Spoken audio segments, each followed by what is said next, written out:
Hello and welcome to Physical Therapy, a movie podcast. We are here every week talking movies inspired by the world of physical media, which is alive and well. My name is Kurt. My name is Sam. We are also joined once again by our dear friend Bobby. Hi, Bobby. Bobby, happy to have you back. Hi. I couldn't be happier to join you. I always miss these conversations, so it feels comfortable and smooth. Thank you. So happy you could sing, perhaps, Bobby? Could we say that? Oh, is that what would we break out into? I don't know what's going to happen here. Bobby is my old friend from high school, and he and I did a lot of musical theater together. Yeah. There's a deep reservoir of theater trauma we could unpack together for our listeners someday. Maybe that's like a bonus pay-for-play episode. Yes, the trauma stuff is on Patreon. Bobby and I were in many a show together, including Singing in the Rain. Isn't that true? It's true. And Evita. Let's not forget Evita. Andrew Lloyd Webber's Evita. We were also in Evita. We were. The amount of looking up to Kurt I had to do during that show, like it was just like him on a pedestal as Perone and me as like ensemble, just like having to like shout up to Kurt. So you can see what this dynamic has established. Bobby, I only look up to you. Oh, stop it. You're so much taller than me anyway. We're also joined by Kimberly, our producer extraordinaire. Good evening, Kimmy. Hello. Yeah, I replaced Kurt on the pedestal. So now he's... Wow. Yeah. Now we all look up to you. Yes. It's true. It's true. Today we're talking musicals. We have all pulled a few titles from our collections that we're going to highlight, and then we'll talk some just general musical recommendations and their existence on physical media. First, I would like to hear what you guys have watched lately. Anything good? I haven't watched a lot at home lately. Well, all the stuff that I have been watching has been for the show, which is fun. I have been to the theater a couple times. I saw Mickey 17. Did people see that? Yes. No, I missed it. How was it? I liked it. I thought it was utterly fine. The Robert Pattinson performance in it is just awesome. He's great. The man. I really liked watching him a lot. It's an amazing showcase for him too. Yeah. And not that he's not already a star, but it very much felt like he's in, almost every scene of the movie. Yeah, it's a different side of him, and you get to see multiple sides of him in it. Yeah.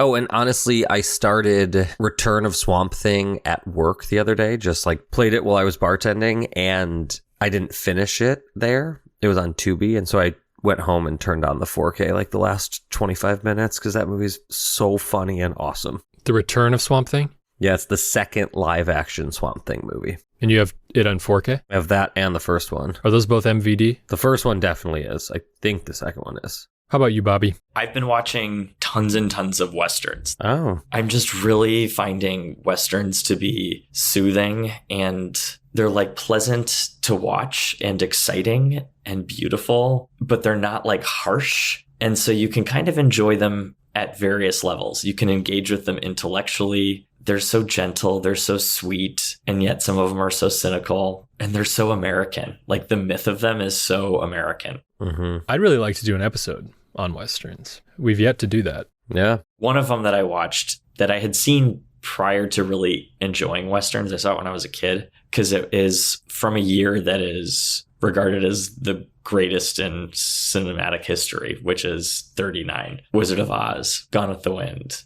Wuthering Heights, Mr. Chips, and Stagecoach. I had never really watched Stagecoach properly. So good. It's so good. It's incredible. It's so succinct. The directing is so crisp. It's beautifully progressive or like compassionate towards humanity. I loved it. And just the camera in that movie is absolutely mind-blowing. Yeah, the choreography of everything is stunning. It's cinema. Mr. Ford. He's good. The John Wayne entrance. Yeah. The push. Fabulous. And I really love other John Ford movies, but I hadn't revisited Stagecoach for a while. Anyway, that's what I watched. And the Criterion version is just stunning. Bobby, have you seen any of those like Arrow spaghetti Western box sets? I have. To be honest, I wouldn't say I'm a Western expert by any means. And spaghetti Westerns have been harder for me to crack. It took me a minute too, but I like them now. I really enjoy them now. What are the films in these box sets that make this a worthy visit? Kurt and I watched the first one together, like the first box set together. Mm-hmm. I have the second box set. I've not cracked it yet, but I just like kind of how down and dirty they feel. And a lot of them are very cynical and mean. They are. They're very misanthropic. They also just feel like less precious, maybe to just the idea of America in general. But I really like them. Kurt, I think you enjoyed watching that first volume. Absolutely. Yeah, they're really fun, brutal, lower budget, obviously. Pretty anti-John Ford, I would say, in terms of the vibe. They're not as big, right? Like, it's usually a story about 2 to 5 people. But yeah, I think that would be a great episode because there's so much variety in tone, in time, you know, a genre that's been around for so long. We could have fun with that. Marty, what have you guys been watching? I watched the other night, I finally got from Second Sight a replacement disc for 1999's The Blair Witch Project. I had been very excited to get that replacement disc. I was waiting till I got it to watch it. Is this a 4K? No, Blu-ray. Okay.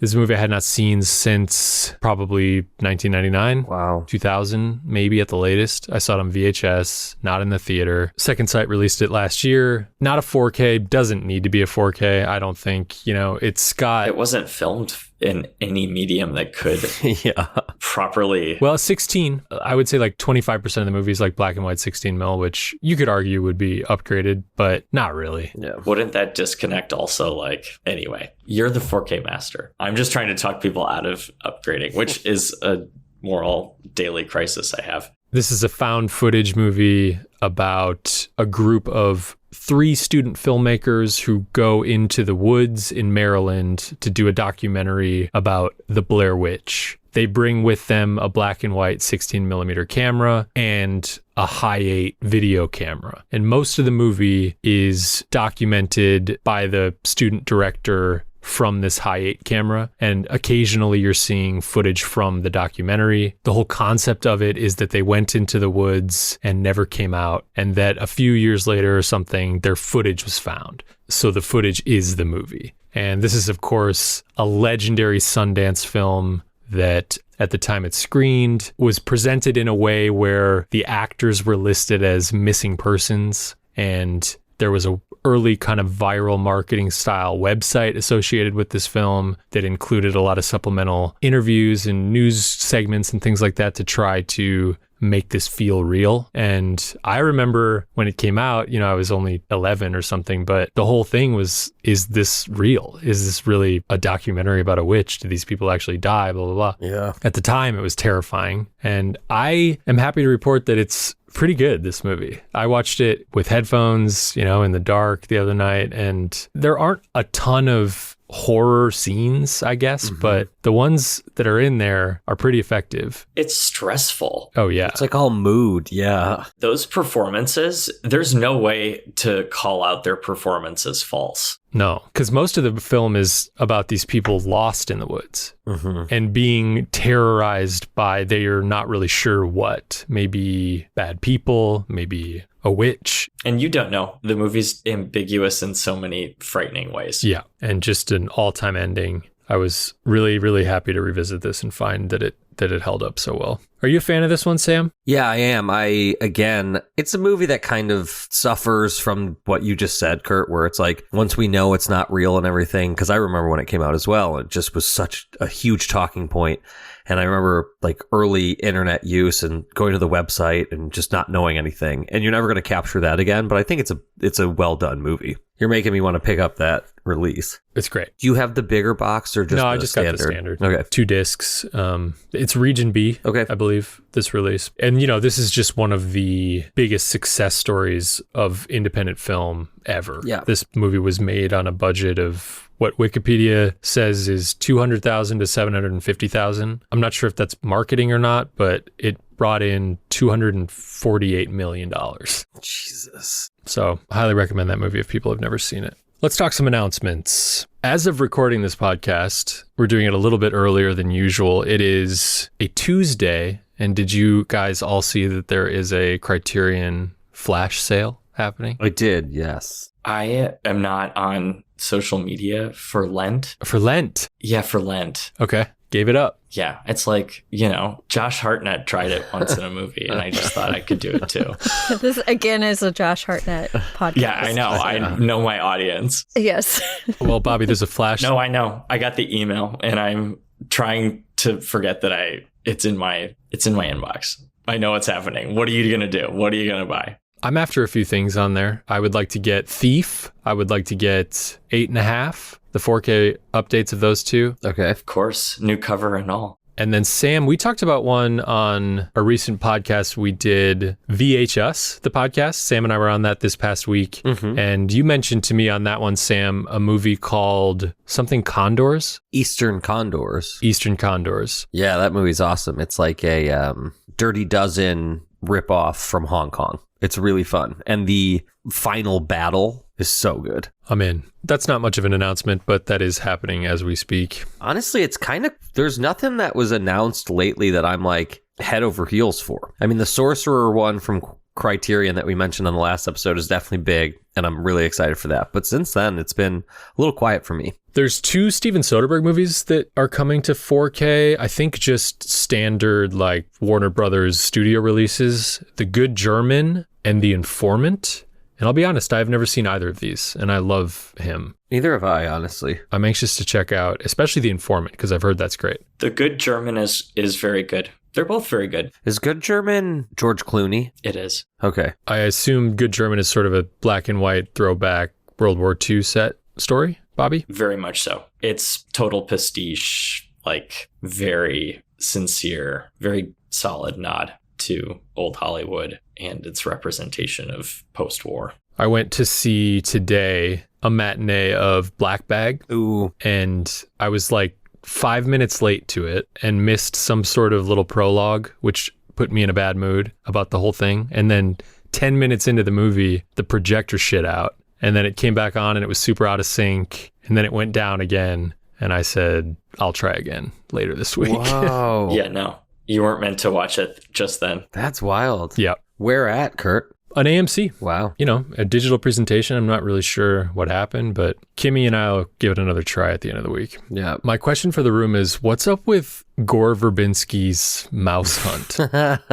Because that's coming out on 4K. I have absolutely no idea. From Kino Lorber. People like this movie. Do they, or did you just like convince yourself of this? People like this movie, Sam. Bobby? It was a big deal in my childhood. Yeah, I've seen it like many times. Oh, Kim. Oh, Kim, I had no idea. What's up with Mouse Hunt? I mean, it's just like a kind of slapstick. I mean, I love Nathan Lane. Yeah, Nathan Lane's amazing. And yeah, I don't know. It's just like Home Alone kind of humor, but not that great.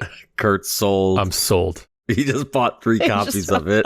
Coming soon to a podcast near you. Yeah, it's just like, you step on a rake and it hits your face kind of humor. But what if a mouse did it? Exactly. A menace mouse. A menace little mouse. It's funny because think about the number of moments that things can zip up a pair of pants and, can you imagine how funny that would be? Get ready, Bobby. You're coming on that one. Oh, no. I'll have to rewatch it. I just know a friend explicitly was not allowed to watch that movie growing up because her mom had seen just a clip of it of a woman's like cleavage and a mouse going down it, and I remember that. She was like, "This is not. My kids won't be watching this." She knew it was trash. You should send her a copy. Now's the time. It'll kill her. It'll kill her.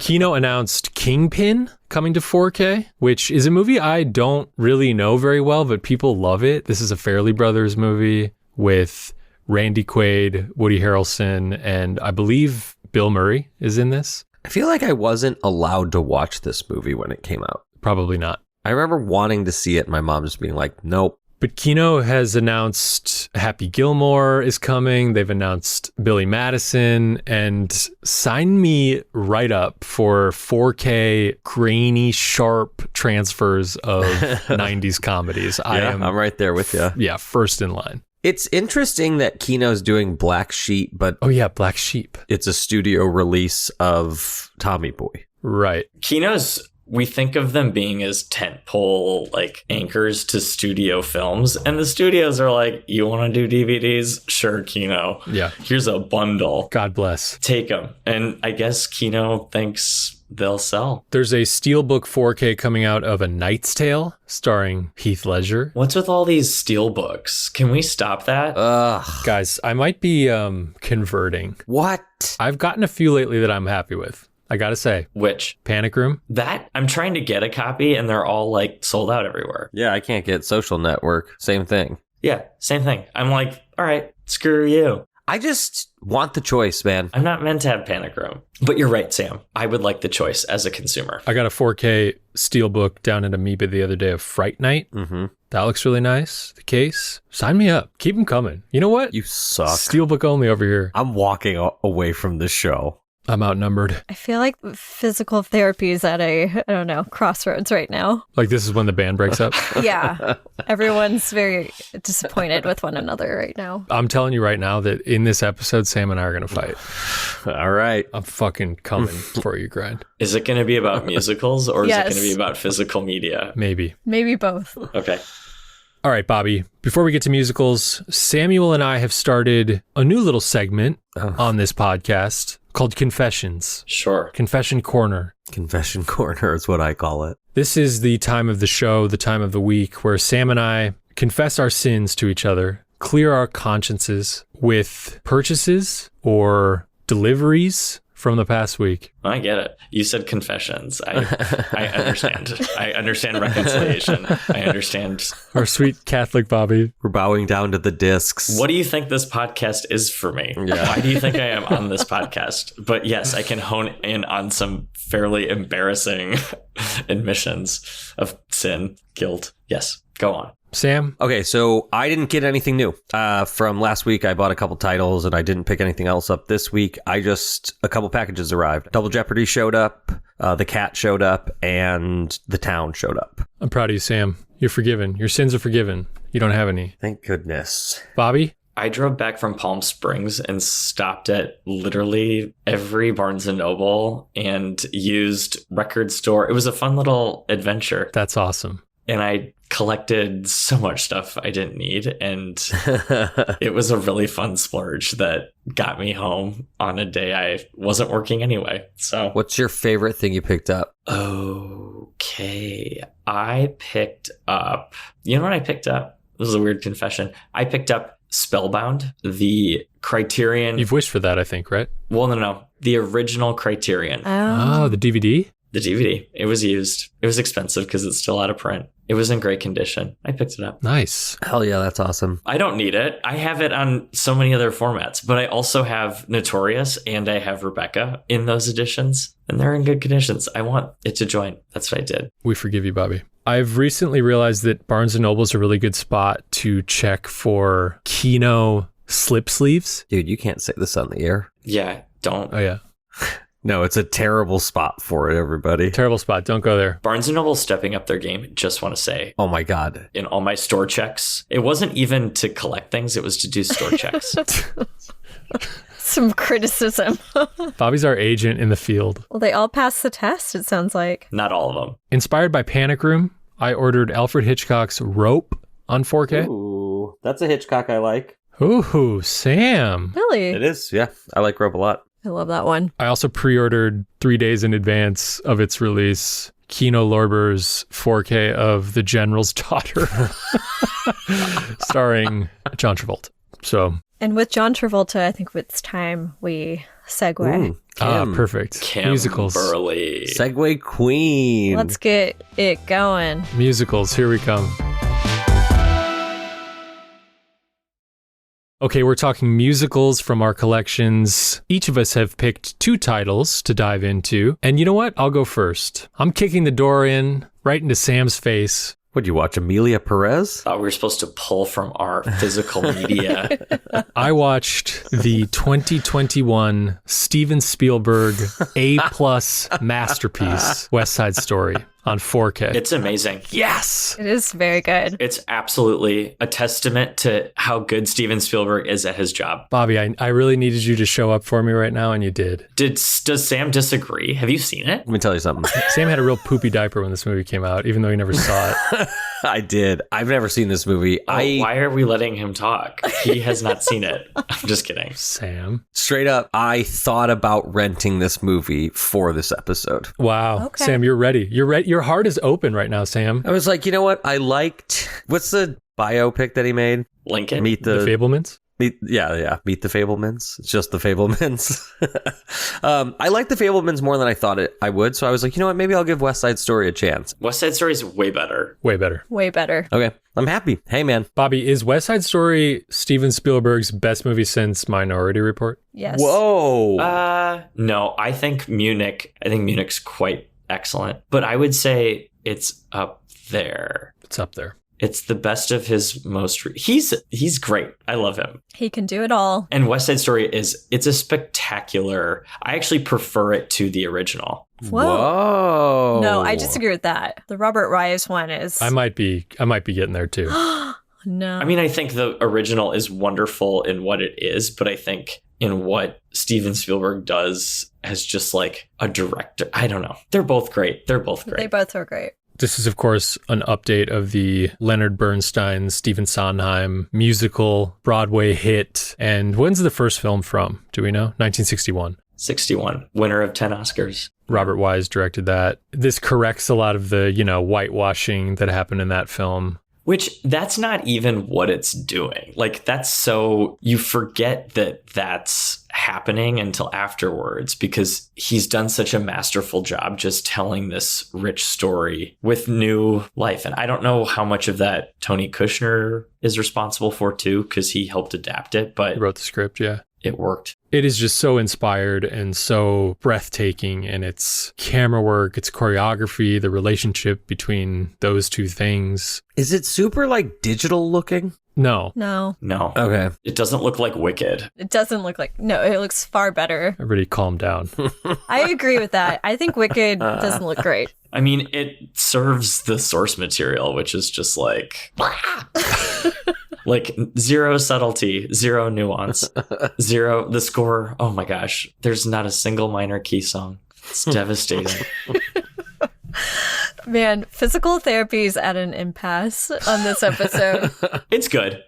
But like, Are we talking about Wicked right now? Wicked, of course. We're talking about West Side Story. Let's go back. This is also a adaptation of Romeo and Juliet. Frankly, when this movie was announced, even from the teaser trailer, I remember they played that, I think at the Super Bowl, perhaps, the year before it came out. I was very skeptical. I didn't understand why Steven Spielberg was doing this, but you can feel from frame one, his heart is in this, and it really feels not necessarily like a return to form or something for Spielberg, but I think it's one of his towering works. So, Sam, I watched this on 4K. Fantastic. Just the most colorful, like there's so many practical lights used. Janusz Kaminski shot this. Tons of lens flares, tons of lighting in the frames and things that just explode off the screen on 4K. It's really, really something. Damn, dude. I didn't know you were such a West Side Story freak over there. I am. I think it's beautiful. It's so beautiful. I watched it like an hour ago and Yeah, he was crying. I came you're still downstairs crying?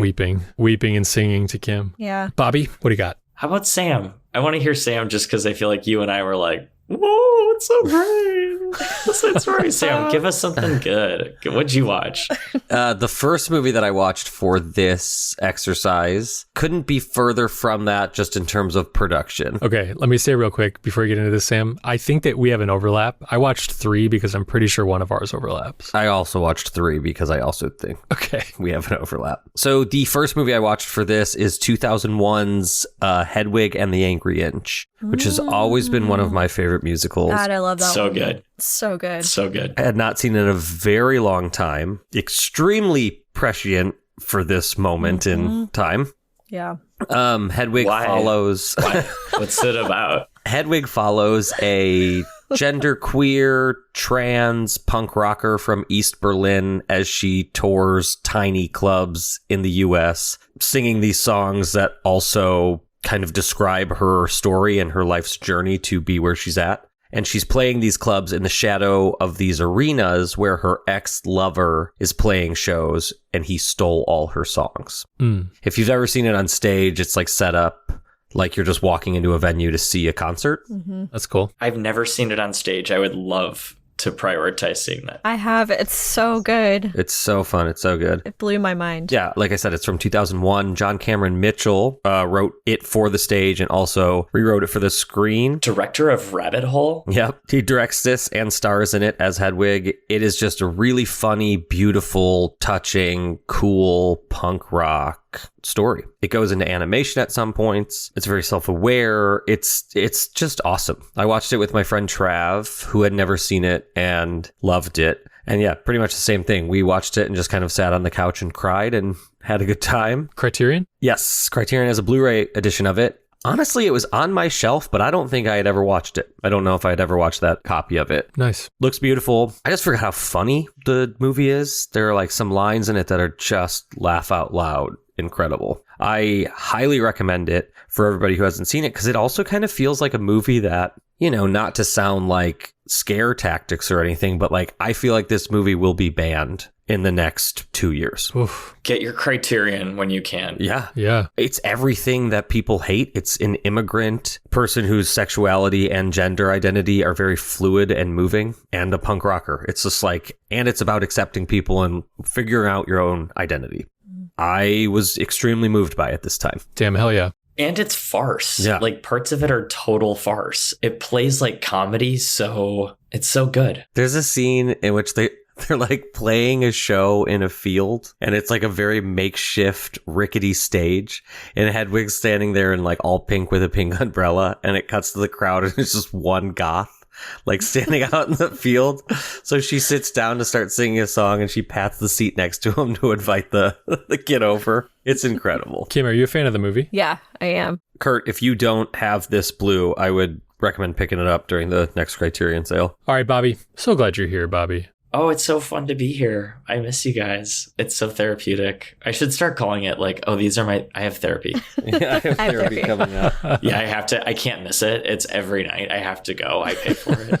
It's very important. I watched Hair by Milos Forman. Ooh. Milos Forman, really? I like Hair. Yeah, I had never seen the movie other than like clips. I think I may have seen the play. I've listened to the whole soundtrack like decades ago before having any context, but I picked up an Olive signature out of print. R.I.P. Exactly. I assume it's out of print. It had been sitting on my shelf for a bit, and I really love Milos Forman. I had heard good things about this, and it was great. Yeah. It was a really good movie. It's not his best movie, but it's such a great musical. The music is wonderful. Twyla Tharp is the choreographer for this, and the movie's very energetic. I mean, it's about the counterculture with and around the Vietnam War. It's very political, but it's very playful. The music is so embedded too, I think, in many parts of pop culture beyond just Aquarius. It's sampled so many times, and yeah, it's big. It's like a big, wild, energetic musical that doesn't feel twee. What year is the film? 79. So he did it after Cuckoo's Nest and before Amadeus. Yeah, I like Hair a lot. I haven't seen it since high school, but I really liked it then. Yeah, Treat Williams is in it, Beverly D'Angelo. Wow. I've never seen it, and I've always wanted to. I mean, I know the music pretty well. It's really good. And Olive Signature really had excellent contents. It had great featurettes. And luckily, Kino is picking a lot of that up when it's re-releasing or when it's distributing. Like High Noon, I remember, had all those extras, or the majority of them. So anyway, I was happy to watch it. I would take a Hair 4K for sure. Right. So I feel like it's due for distribution at some point. Yeah. It's a great one. Papa Kino, where you at? Pick it up. Pick it up. All right, Sam, should we align here? Yeah. I think that we watched this movie together. Should we, like, on 3, are we going to say the title? No, but I'm pretty sure you're with me here. One of the ones I watched is from Vinegar Syndrome's partner label, DeGosser Video. For the first time, for me, I watched 1993's Cannibal the Musical. Yep. Directed by Trey Parker. I had not seen this movie since 7th, 8th grade Amazing. on VHS. What a time to see it. What a time to see it, dude. Trey Parker is, of course, one of the leading minds behind South Park. And frankly, one of the creators of two of my favorite movie musicals of all time, South Park, Bigger, Longer, and Uncut, and Team America World Police. Damn, I should have watched Team America. South Park, Bigger, Longer, Uncut is truly one of my favorite movies ever. There's a 4K of that? Yeah, just an unbelievable musical. Say no more. Cannibal the Musical is sort of a spoof on what happened to the Donner Party. And it's about a group of... That's hilarious. I've never heard that. Yeah. It's about a group of miners heading to Colorado territory. From Utah to, strike gold. They get trapped and lost in snowy mountains, and cannibalism ensues. And it's about one of them, the only survivor, ending up on trial for, accused cannibalism. And this movie was shot on 16 and then transferred to VHS. Yeah.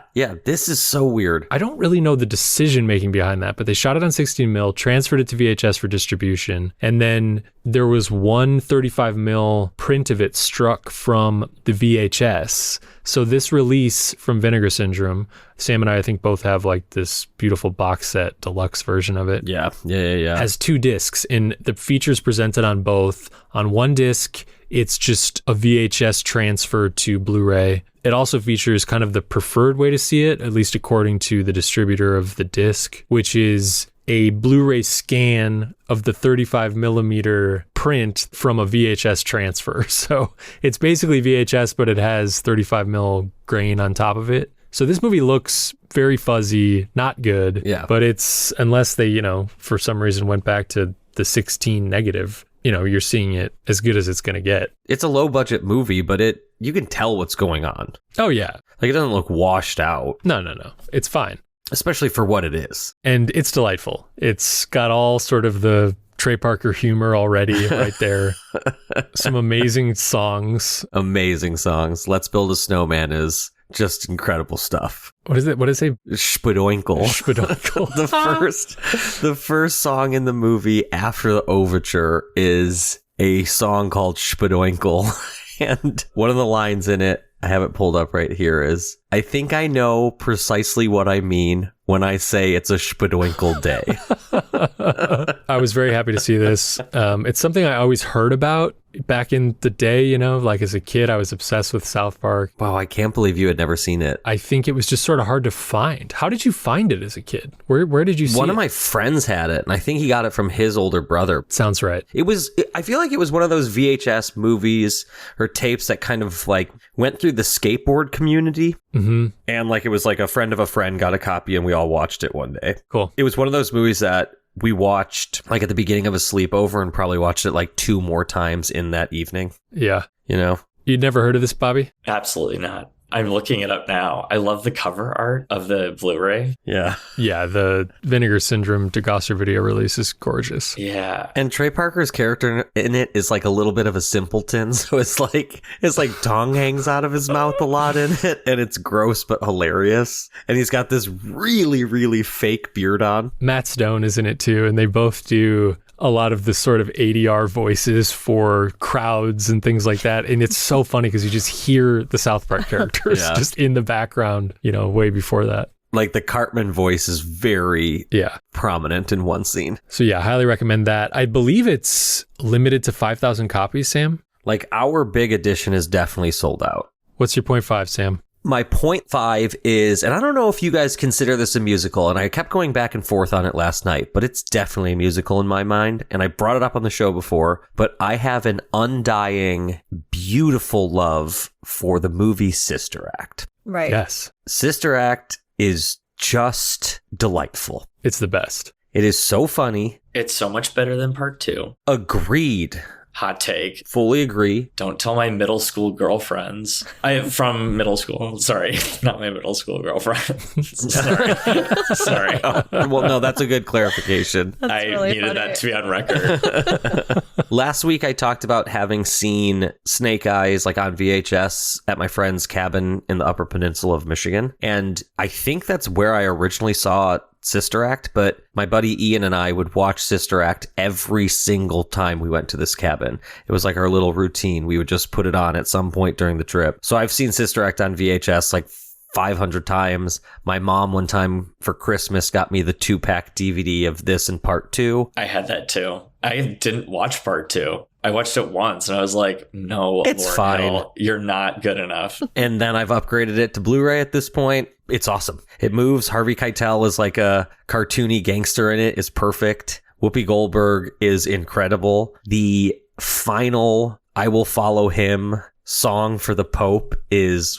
so incredibly awesome. Is it the Pope? They perform for the Pope at the end of that movie? Oh, yeah. Wow, I didn't realize the stakes were, or the opportunities, I should say. This is a movie about a lounge singer who witnesses a murder and is sort of hidden inside of a convent and becomes their star choir singer. Yeah. It's great for the family. Like, the little boys love it. The little girls love it. The moms love it. Like, the music hits, the thrills hit, the danger and the, like, undercover cop sort of thing. It's great. Whoopi Goldberg is great. Maggie Smith, Dame Maggie Smith, Mother Superior. Kathy Najimy. Oh, yeah. She's a kook.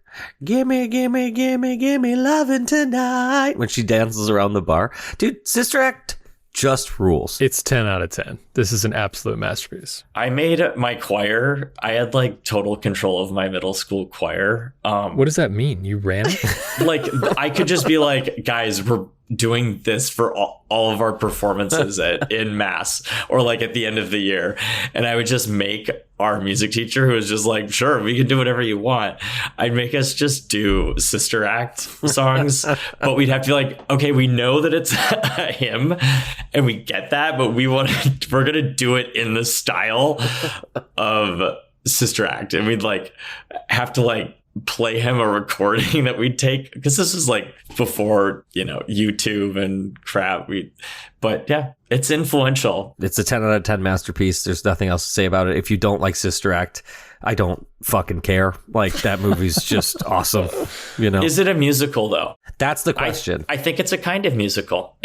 But it's not a traditional musical. It's kind of like a jukebox backstage. It's about performers, so I'd call it like a backstage musical. And like, the scenes are built around musical pieces, but they're not, it's not like sung in a way like West Side Story is. Well, it sort of harkens back to a kind of movie that occurred in the 30s, or like, and there were movies that just had like long musical numbers that were kind of sung by like the characters in the movie in a way that made sense, but they didn't necessarily move the plot along. They just, Right. the plot happened and it was like a love story or like so it actually, we just don't have many musicals in that form, I would say. Maybe we do, but I feel like the Fred and Ginger movies kind of fall in that 100%, that category. 100%. Very talky, and then they have their Yeah. musical acts in between. But you have like songs in it, but it's not, Yeah. he'll like perform the song that wins the Oscar that Yeah. year, written by, Exactly. you know. Yeah, it's a different type. So yeah, it's a musical. Big VHS in my house too, Sam. Did you really? Absolute. Hell yeah. On rotation. Yeah. Big road trip movie for our family. Where's the keynote of this? Yeah, come on. Truly. I mean, it seems. It's Touchstone. It's Disney. Yeah.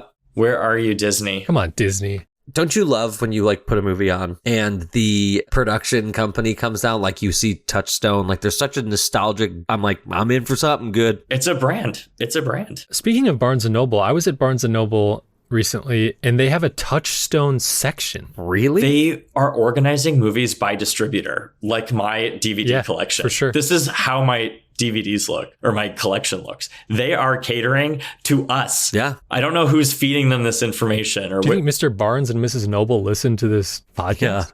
Yeah. Somebody get Noble on the phone and tell them they're doing a great job. All right, I'll throw out my 0.5 too. I watched equally sort of questionably a musical, I think more so traditionally than Sister Act. But I'll be honest, when we started it, I leaned over to Kim and I was like, oh shit, is this not a musical? I hadn't seen it in such a long time, but ultimately I think that it is. We watched the 4K kino of John Waters' Crybaby, starring Johnny Depp. Oh, nice. Yeah. This has some similarities to West Side Story, 1950s set. This is about bad kind of greaser punks Bad boys, dude. called the Drapes. Drapes, thank you. And Johnny Depp is sort of the leader of these drapes. And it's about a young woman in the school who's like kind of a goody two-shoes. She's a square. She's a square. The drapes and the squares. And she's tired of being a square, thinks Johnny Depp is hot as hell, just like Kim does in this film, which I heard about the entire time. And he is. He's so gorgeous. It's just like unbelievable. Kim was on the squares in high school.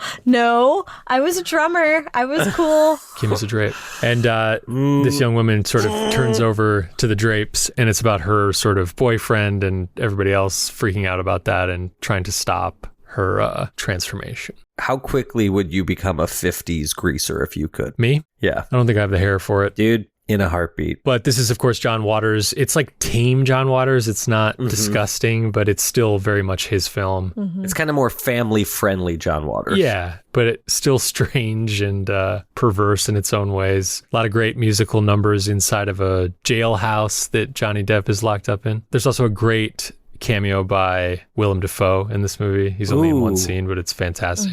Hell yeah. So I highly recommend this Kino. Fantastic looking 4K. Bobby, finish us off. Dancer in the Dark.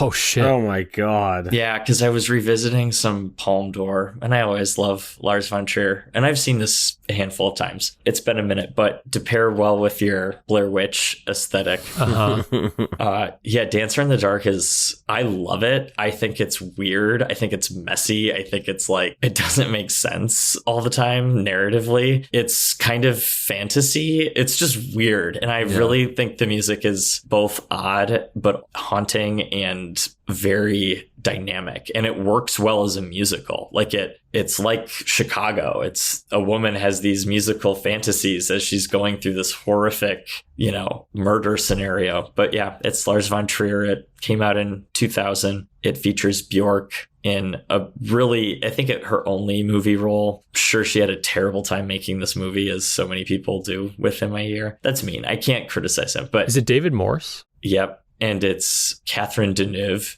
I've never seen this. It's not on Blu-ray, right? It's only DVD? It's just DVD. Yeah. It's long. Is it an artisan DVD? No, it's New Line. New Line. There's a Warner, their like archive direct to print. Okay. But otherwise it's a snap unfold disc. Why do you think this has never come out on Blu-ray?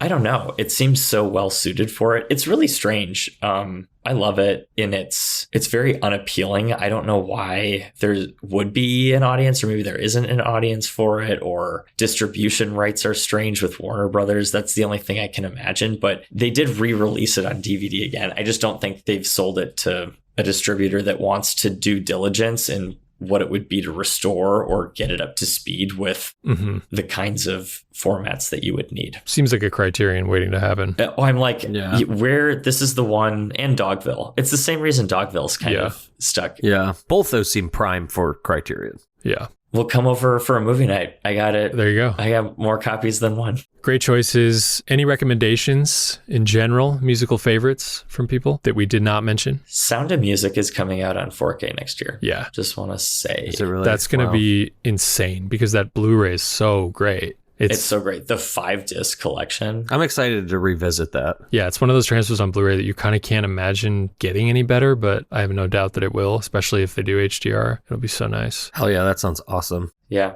So like that's a great epic musical. That is like, it is so, the source material is like saccharine as all hell, but the movie is so like, it's so lovely to watch. Talk about nuns, right? It's funny that other than the West Side Story remake, nobody really picked one of the like huge, big musicals that we think of all the time. Yeah. Where's the Meet Me in St. Louis of the world? I have Singing in the Rain down in the shame pile. Do you? I considered that one, but it seemed a little too obvious. Sure. Especially just revisiting after you're not ready to talk about our experience together in that show, are you? I'm waiting. I'm waiting until 30 years pass. We have more time before we unearth that. American in Paris, Kimmy? I adore the sweeping, epic musicals of Hollywood. Gigi on the Town, Oklahoma, Meet Me in St. Louis, Seven Brides for Seven Brothers. Yeah, Seven Brides is one I want to pick up soon. It's so fun. I have such a complicated opinion of it, but yeah, it's about, the topic is insane. It's insane. It's bonkers. It's great. That's so fun to watch. And then I love Bye Bye Birdie, and Ugh. you don't? I was in that show after Kurt graduated. That was my junior year show. And I did not enjoy my experience. The movie is fantastic. With Anne Margaret. Yeah, I love it. Tommy. That's one I want to pick up soon. Tommy is so good. Well, that just came out. Yeah. Is Jack in that? Is who? Jack Nicholson? Yeah, he is. He has a cameo. And Tommy? Yeah. Yeah. It's The so Who good. one with the blind pinball player? Yeah. Shout just put that out on 4K. You can keep Tommy, Kim. No, I love Tommy. And Brigadoon is one of my favorites. So good. I recently discovered the Mamma Mia movies, which fun. are amazing. So fun. We talked about Brian De Palma last week, and one of my favorites is definitely Phantom of the Paradise. Love that one. I sort of Incredible. expected you to pick that one, Sam. That's a great one. I got to get that one. It's Shout. Yeah, I believe it's out of print, so I'm hoping that there's going to be a 4K of that from Scream. It would be great. Okay, before we go, it's time to put wishes out into the physical media universe for titles on formats that do not yet exist. Are you ready, gentlemen? Yes. Yes. I wish for a Blu-ray of Porky and Bess. I wish for a 4K of Baz Luhrmann's Romeo and Juliet. I wish for a 4K Blu-ray of Pink Floyd's The Wall.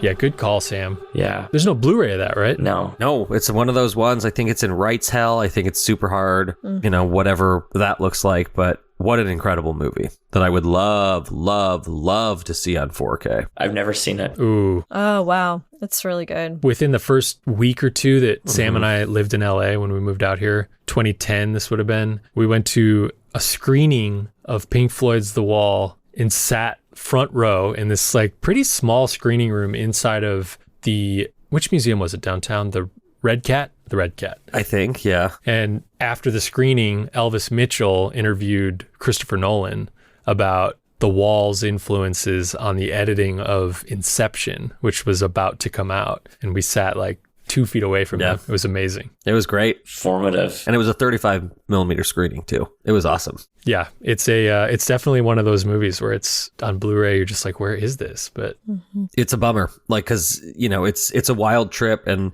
whether you like that record or not, that movie's really cool. Really cool. Bobby, I don't know the movie you wish for at all. It's a musical based on a 30s stage show called Porgy and Bess. Porgy and Bess, a 1959 movie by Otto Preminger. Oh, okay. It's with Dorothy Dandridge, Sidney Poitier. It's just kind of been out of circulation and out of access. The music in it you would recognize, Summertime. It's a Gershwin musical, so it was very popular and well received, I believe, when it came out as a movie as well as a show. No Blu-ray? No DVD. No DVD. Not one. Holy. Not an authentic. Yeah, it's been a long time. Wow. So anyway, yeah. Baz Luhrmann's Romeo and Juliet. Yeah, love it. This is, what year, 97? I think six, right? 96. Starring Claire Danes and Leonardo DiCaprio. This is just such a colorful movie. I think would be amazing in 4K. Incredible soundtrack. Yeah, very musically inspired. Yeah. And obviously West Side Story. I think Arrow would be my first choice for this. Yeah, without a doubt. I feel like you could really have fun with the artwork for this. Just design it all based on Leo's Hawaiian shirts. I want Arrow to do The Wall too. Give me a big box set with like a bunch of production stills and stuff in it. Okay, that is it for another episode. What are your favorite musicals? Let us know on Instagram. If you're enjoying this show, please leave us a rating wherever you're finding it. A big thank you to Patrick Laban for our music, to Kimberly for producing. Thank you, Bobby, for returning. Thank you for having me. We love you, Bobby. I love you guys. I'm excited to see you all soon. Yes. It's true. In a month. We want everybody to have a spadoinkle day. Have a spadoinkle day. Say that 10 times fast. Spadoinkle. Spadoinkle. We will be back next week, I believe, talking Godzilla with some special guests. We'll see you then.